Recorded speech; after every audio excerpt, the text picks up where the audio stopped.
There's a version of you that exists somewhere in the multiverse of possibility. A version that acts without hesitation, that speaks without doubt, that creates without fear. And the only thing standing between you and that version isn't lack of talent, lack of resources, or lack of opportunity. It's something far more insidious. It's the prison you've built inside your own mind. The ancient samurai understood something that modern people have forgotten. That the greatest enemy isn't the opponent in front of you, it's the one inside your head. The one that whispers doubt, that calculates risk, that paralyzes you with endless questions. Today, we have access to infinite knowledge.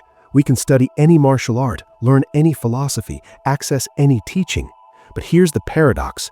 The more we learn, the less we practice. We've become masters of studying the way and amateurs at walking the way. We know more about Zen than most monks in history, yet we live with less peace. We understand Bushido in theory, yet we lack the warrior's resolve in practice. Why? Because we overthink everything.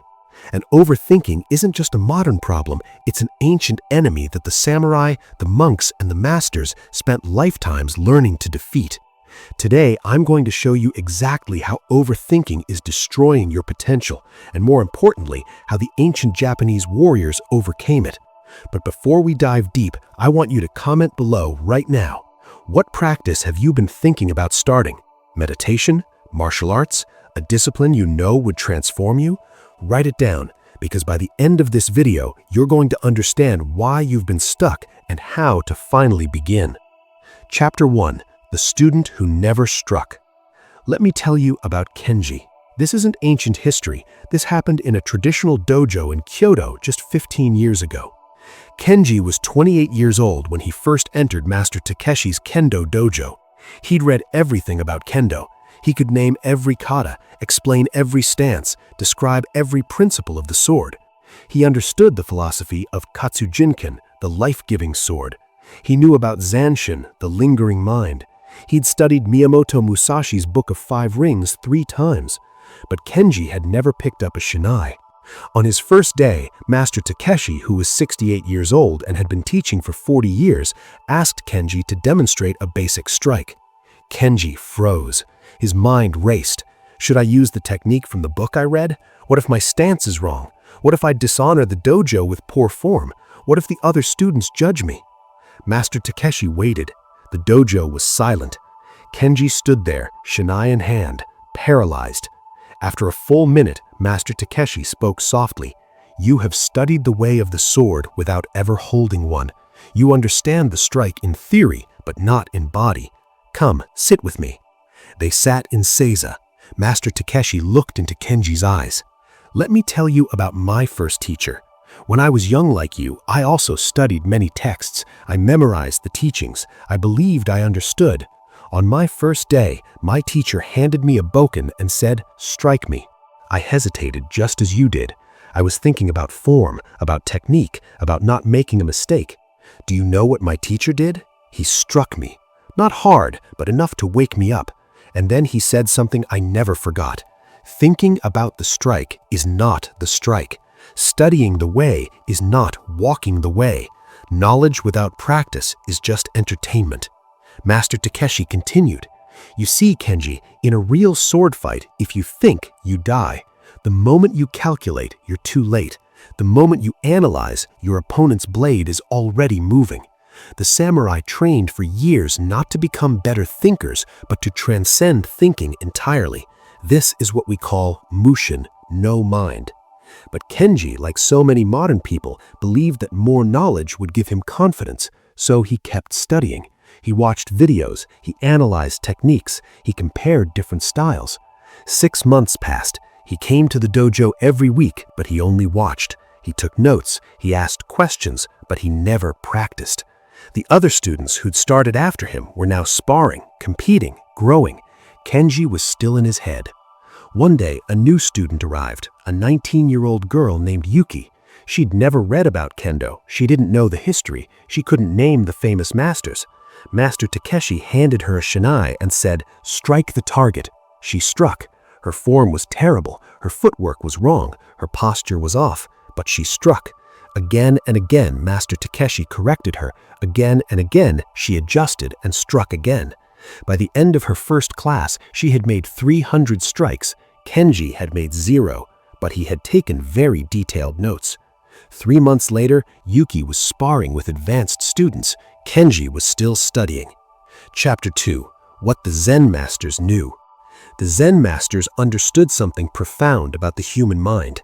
They called it monkey mind, the restless, chattering consciousness that jumps from thought to thought like a monkey swinging from branch to branch. In the ancient texts, there's a story about a Zen student who came to his master and said, "Master, my mind is constantly racing. I think about everything. I analyze every action. I cannot find peace. How do I stop thinking?" The master replied, "Try not to think of a white elephant." Of course, the moment the student tried not to think of a white elephant, it was all he could think of.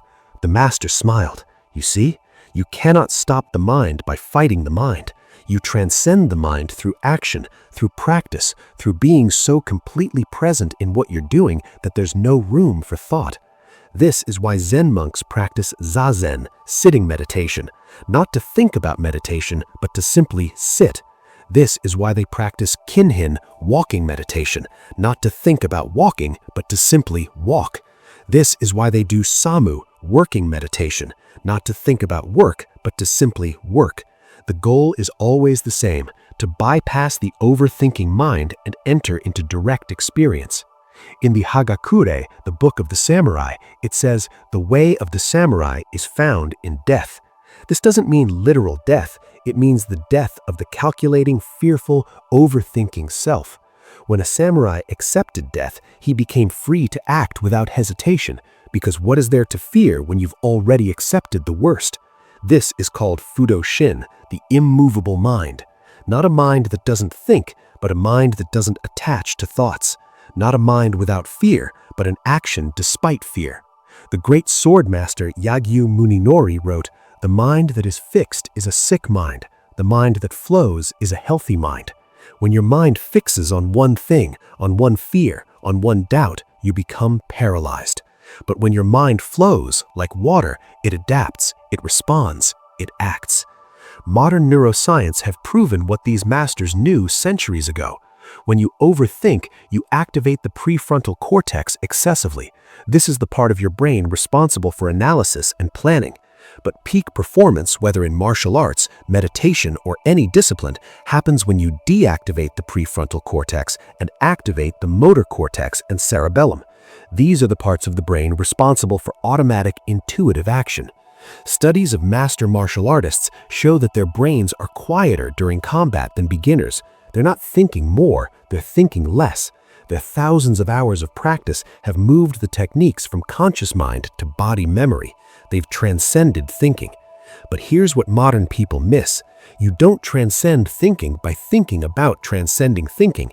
You transcend thinking by practicing so much that thinking becomes unnecessary. Chapter 3. The Monk Who Couldn't Meditate. Let me tell you about another story, this one about a monk named Jiro. Jiro entered a monastery at 25 years old. He was brilliant, philosophical, deeply interested in Buddhist teachings. He'd read the sutras, studied the koans, memorized the teachings of Dogen and Hakuin. But when it came time to actually meditate, Jiro struggled. Not because he didn't understand meditation, he understood it perfectly. The problem was he understood it too perfectly. When the abbot instructed the monks to sit in zazen for an hour, the other monks simply sat. Their minds would wander, yes, they would have thoughts, yes, but they sat. Jiro, however, would sit and think. Am I sitting correctly? Is my posture right? Should I focus on my breath or on emptiness? Is this thought part of meditation, or am I doing it wrong? Should I acknowledge the thought or ignore it? What would Dogen do? His meditation sessions were mental marathons of self-analysis. After 3 months, he approached the abbot. "Master, I cannot meditate properly. My mind is too active. I think I need more instruction, more guidance." The abbot looked at him with compassion. "Jiro, tell me, when you eat rice, do you think about eating rice?" Jiro frowned. "Well, I think about whether I'm eating mindfully, whether I'm grateful enough, whether I'm eating with proper awareness." The abbot shook his head. "No, I asked if you think about eating rice."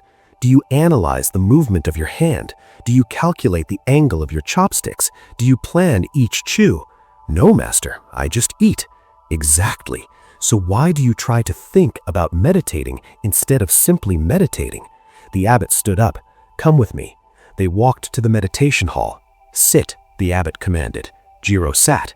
Now, the abbot said, I'm going to leave, and when I return in 1 hour, you should still be sitting. I don't care if you're doing it right. I don't care if your mind is quiet or racing. I don't care if you achieve enlightenment or fall asleep. Just sit. Don't think about sitting. Just sit. And the abbot left. For the first 10 minutes, Jiro's mind screamed at him, You're doing it wrong. This isn't proper meditation. You should be focusing on something. This is wasting time. But he remembered the abbot's words, just sit. So he sat, and slowly something shifted.